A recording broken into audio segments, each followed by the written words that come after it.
Hello and welcome into this week's NASCAR Gander Outdoors Truck Series Rewind show right here on Racing News Now. As always, I'm your host Garth Allen. Thank you once again for joining me today. If this is your first time catching a Racing News Now video, consider going down below to hit that subscribe button and ring the bell for notifications so you don't miss a thing going forward from RNN.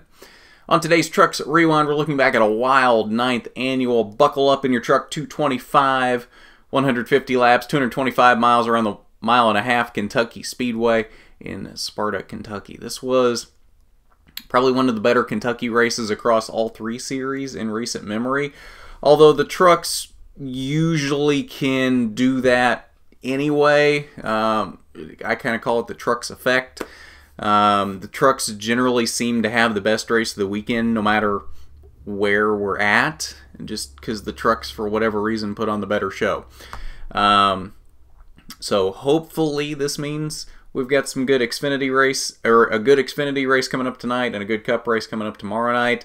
We'll wait and see on that. But for now, at least we know we had a really good truck race.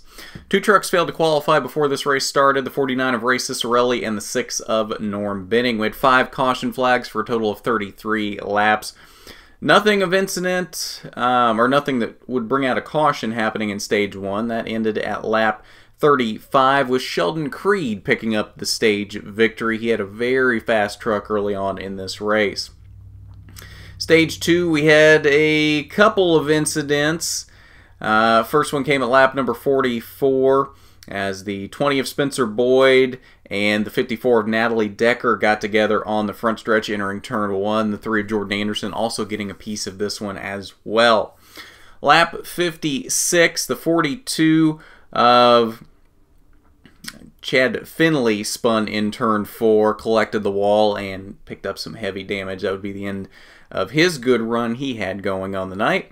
Lap 61, multi-truck incident in turn 2 involving the 18 of Harrison Burton, the 12 of Gus Dean, the 13 truck of Johnny Sauter, and the 34 of Josh Balicki. Final caution of the night came at lap 66, and this would roll over into the stage break as the 98 of Grant Infinger and the 51 of Brandon Jones got together in turn 4. I believe they were racing for the lead at the time. If not the lead, it was second or somewhere up there, very far up in the field. The 98 got extremely tight off of 4 and just kind of came up into the 51, turned himself into the wall, and then chaos ensued from there between the two. Your Stage 2 winner, though, after all of the dust settled from that, would be Matt Crafton. No incidents in Stage 3. We went green all throughout Stage 3 to the end of the race, so it kind of became a fuel mileage race, and that would play a factor in this race. 10 lead changes among 7 drivers. Tyler Ankrum led the most laps at 40 laps. Not too far behind him, though. Sheldon Creed led 36, and Brett Moffitt led 35 laps. 22 laps went to Grant Infinger. 5 laps were led by Brandon Jones, and 11 laps went to Matt Crafton, and 1 lap went to Dylan Lupton, driving the 15 this week for DGR Crosley. Very interesting into this race as Tyler Ankrum really dominated the latter portions of this race. Stage 3 really was the Tyler Ankrum show. And we got down to the end of the race, and we had to make green flag pit stops, and Brett Moffitt turns this into a fuel mileage race. He had a gigantic lead on Tyler Ankrum in the closing laps of this race, trying to save fuel, stretch the fuel to the end of the race, and win it on fuel mileage. Ankrum was catching him about a second a lap, but unfortunately he was just barely too far back and didn't look like he was actually going to get to Moffitt before the end of the race if Moffitt was able to make the fuel last. He did not. Moffitt ran out with 2 laps to go, and Tyler Ankrum picks up his first career Truck Series victory and the first for DGR Crosley. A very big night for that whole team, and it becomes even more special when you talk about what Tyler Ankrum has gone through this season. It was announced early on that he would have a full-time ride in that 17 truck this year to run for the championship after he turned 18. He missed, I believe it was the first 3 races of the season because he wasn't 18 yet. Jumps in that 17 truck, Has some decent runs early on, but didn't perform spectacularly. Gets a third-place finish at Charlotte, and then it's announced that he won't be in the truck because of sponsorship issues. He runs a couple of races in the 87 truck for NEMCO, now is back in the 17 truck for a few races with sponsorship, makes the most of it, and goes to victory lane. Fantastic story here. That does lock him into the playoffs, and as we will see when we get to the playoff grid, that really jumbles up the playoff grid because we have some names in and some names out that I don't think a lot of us expected to be in the playoffs or out of the playoffs when this season started. Stewart Friesen came home in the second position, even after having his truck confiscated before the race by NASCAR.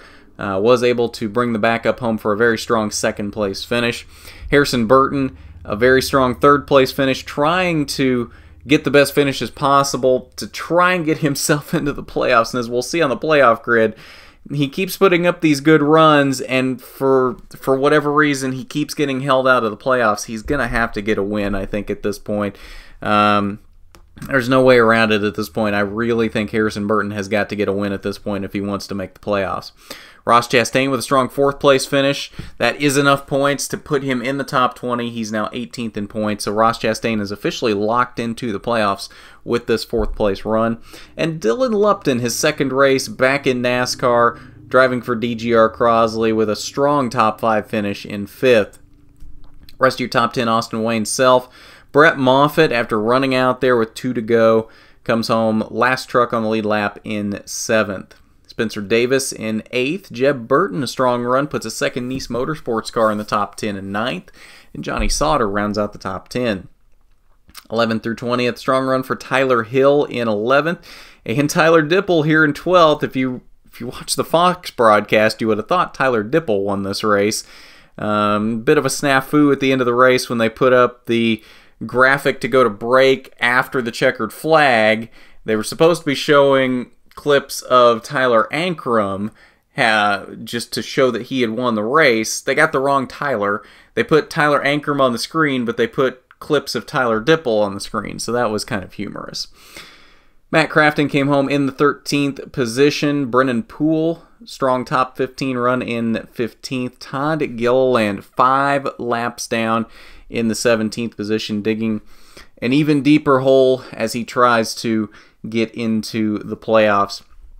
Ben Rhodes had some troubles late. He comes home 9 laps down in the 19th position. That gives him a huge hit as we get closer to the playoffs as well. He was right on that bubble as well, remember, and we'll see when we get to the playoffs. He is in a very precarious position now with the bad run and with Tyler Ankrum taking up another spot in the playoffs that he was not occupying before. 21st through 30th, Sheldon Creed down here, 19 laps down in the 21st position. Had a fast truck and unfortunately just got some issues late on pit road, and it was not the finish to the race that Sheldon Creed wanted. He had a very fast truck and I think could have contended for this win had he been up there near the end of the race. Brandon Jones, after his accident, 23rd. Grant Enfinger, same thing down here in 24th. Gus Dean landed in 25th after his accident. Natalie Decker, 27th after her scuffle with Spencer Boyd. He landed in the 29th position. Final page, 31st, 32nd. Austin Hill out very early, lap 28 with engine issues. He came home 31st, and Joe Nemechek in 32nd out after 17 laps. But that's your results from the Buckle Up in Your Truck 225. We do have a winner interview with Tyler Ankrum. It is linked down below in the description, so go check that out if you want to hear what Tyler had to say after this race. But let's go ahead and look at the current playoff grid after this race, as it is wild, it is crazy, it is something to look at because things have changed up a lot this week. With Tyler Ankrum getting into the playoffs, with Ben Rhodes' bad run, Harrison Burton had a good run, and had Tyler Ankrum not won the race, Harrison Burton would be in the playoffs right now.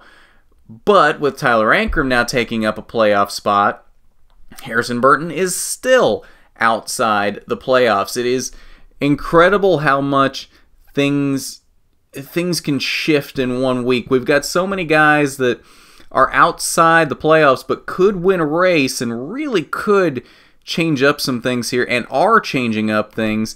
It's crazy to me how fluid this Truck Series playoff grid is. Currently, we have 5 guys locked in on points. Brett Moffitt with 2 wins, Johnny Sauter with 1 win, Ross Chastain with 1 win that locks him in, but 2 wins on the season, Austin Hill and Tyler Ankrum both with a win. Those are your 5 guys locked in. And then your 3 in on points currently are Grant Enfinger, Stewart Friesen, and Matt Crafton. Crafton holds a 44-point gap over Harrison Burton back in the 9th position, and then Ben Rhodes another 4 back in the 10th position. Names we do not even see on this list anymore include Todd Gilliland and Sheldon Creed. Names that we did see on there before Ross Chastain and Tyler Ankrum came into the playoff picture. So things have really shaken up here. There's definitely some names in here that if you had asked probably anyone before the start of the season, would they be in the playoffs? There's a couple of names here that I think definitely would have jumped out as guys that probably wouldn't be in the playoffs. I think Ross Chastain is probably the biggest one there. Not that anybody doubts Ross Chastain's ability, because Ross Chastain has a serious chance of winning this championship in underfunded equipment. But he wasn't even running for truck points at the beginning of the season. He declared for truck points with like 8 races to go before the playoffs. So that's a guy that definitely we did not see at the beginning of the season being someone that would take up a playoff spot, but he is taking up a playoff spot now, and that really shakes things up here in terms of who can make the playoffs and who can't make the playoffs. Obviously, at this point, I think without another bad race, because he didn't have the greatest race in this one after getting tangled with Brandon Jones, I think Grant Enfinger is pretty safe on points. Stewart Friesen probably is as well. Matt Crafton should probably be worried, though, because Harrison Burton, I think, can make up 44 points. It'll be tough, but he can do it. Again, though, like I said earlier, I think Harrison Burton still needs a win. And at this point, I think Ben Rhodes definitely needs a win. Otherwise, Ben Rhodes is not going to make the playoffs. But then you look at Todd Gilliland and Sheldon Creed down here, not even on the graphic anymore, 11th and 12th. When you factor in the playoff grid, they're 8th and 9th currently in overall points. But when you factor in the playoff grid, they are 11th and 12th. They definitely need a win. The 4-truck and the 2-truck 100% need a win. Will not make the playoffs without a win at this point. It is not going to happen. And in fact, you can probably lump Harrison Burton and Ben Rhodes into that as well. Hypothetically, either one of them could point their way in since they're both under 50 points out, but it's going to take some work, and it's going to take some bad luck from Matt Crafton or Stewart Friesen. I don't think either one of them is going to point their way in at this point. They've got to have a win. And that's the thing. They both can win. Ben Rhodes has won before in the Truck Series. Harrison Burton, we know, has the potential to win. Hasn't done it yet, but we know he can. He runs up front every week. I think a win is just around the corner. And then, let's say Harrison Burton wins and takes up a 6th locked-in spot. That leaves Grant Enfinger and Stewart Friesen as the only 2 guys in on points. And that's big that there would only be 2 open spots on points, because you've got so many talented drivers that could and probably should be in the playoffs, and there's only 8 spots here. It's going to get really interesting as we get through these final races here before the playoffs, because I don't think we're done shaking things up here. This playoff grid has been extremely fluid over the past few weeks, and I think it's going to continue to be fluid until we get it locked in and set for the playoffs. It is going to be exciting to watch here going forward. I am very excited to see how this all plays out and who actually does make the playoffs this year for the Truck Series. But that's your playoff grid following the Buckle Up in Your Truck 225, and I believe that'll do it for us on this week's Truck Series Rewind. Xfinity Rewind coming up probably late tonight after their race. I mean, we're probably talking wee hours of the morning on the East Coast, 2, 3 a.m., something like that. And then Cup Rewind coming up tomorrow night as well. And then diecast review on Wednesday. Chase Elliott's Kansas win on diecast review this week, so be sure and check that out. But if you haven't done it already, you need to go down below, hit that subscribe button, ring the bell for notifications so you don't miss a thing going forward from R&N. While you're down there, why don't you hit that big thumbs up button if you like the video. It is much appreciated when you do. But at that, this has been the NASCAR Gander Outdoors Truck Series Rewind Show. I'm Garth Allen for Racing News Now.